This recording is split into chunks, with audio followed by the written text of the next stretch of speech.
तो पूछते हैं कि मोहतरमा मरियम नवाज साहिबा क्यों खामोश हैं, तो उन्हें मैं बताना चाहता हूं कि जो खामोश होते हैं नैब को उन्हें झूठे मुकदमात में बुलाने की नौबत पेश नहीं आया करती।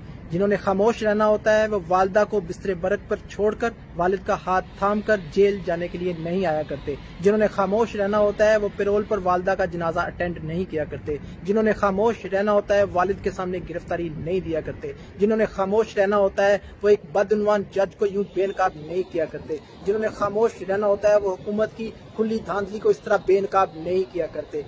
खामोश रहना मुनासिब लफ्ज नहीं, हाँ दुश्मनों के असाब पर, मुखालफिन के असाब पर सवार रहना मुनासिब लफ्ज है।